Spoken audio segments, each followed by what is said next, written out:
నాది. కానీ ఒక్కటి మాత్రం గుర్తించుకోండి, మీరు రాబోయే రోజుల్లో మహమ్మారి కూడా వెంటాడుతుంది. మీరు మాత్రం జాగ్రత్తగా ఉండండి. మీరు పాటించవలసినవి పాటించండి. అగ్ని ప్రమాదాలు కూడా జరుగుతాయి. వీటి గురించి కూడా తప్పనిసరిగా ముందే హెచ్చరిస్తున్నా నేను. తప్పకుండా తల్లి. అదే విధంగా పోయిన సంవత్సరం నువ్వు చెక్కినట్టుగా వర్షాలు చాలా చక్కగా కొడతాయి. కాడికొండలు సస్యవృద్ధి చాలా బాగుంటుంది అని తెలియజేశావు. ఈ సంవత్సరం రాబోయే సంవత్సరంలో ఎంత ఆనందంగా ఉంటుంది? ఆనందంగా ఉండడానికి నువ్వు ఏం ఆశీర్వదిస్తావు తల్లి? ఈ ఏడు వర్షాలు తప్పగా కురుస్తాయి. పాడి పంటలు కూడా సమృద్ధిలా ఉండే చూసే భారం నాది. మీరు మాత్రం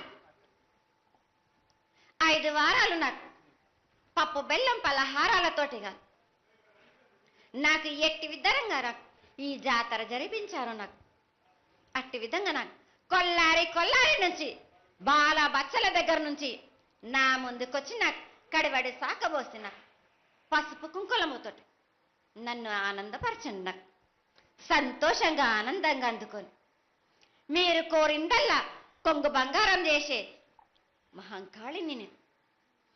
అమ్మా, నువ్వు ఆ ఈశ్వరుడికి చెంగడి నీళ్ళు ఎంత సంతోషమో ఆ విధంగా సంతోషమైనటువంటి తల్లివి కాబట్టి నీకు ప్రతి ఒక్క ఇంటి నుంచి శాఖలు సమర్పించడం ఎంత గొప్ప విశేషం తల్లి.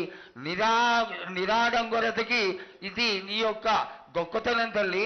నువ్వు కేవలం ఇంత తీయటి భోజనం పెట్టి ఒక చెంగుడు శాఖకు వస్తే ఆనందించి రోగాలని వ్యాధులని అన్నింటినీ కాపాడుతావు కాబట్టే నీకు సేవ చేసుకుంటున్నాను తల్లి.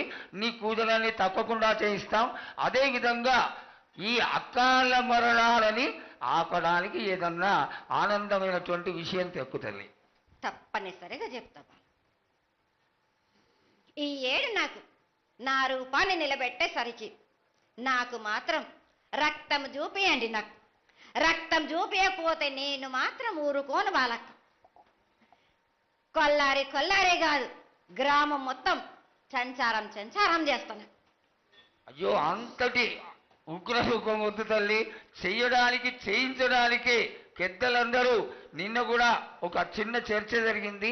అయినంత తొందరలో నీకు అది ఎవరాపినా గాని నేను మాత్రం ఆగను బాలక. ఇది వరకు నేను సంతోషంగా ఆనందంగా అందుకుంటా. ప్రాణానికి మాత్రం నష్టం జరిపించను గాని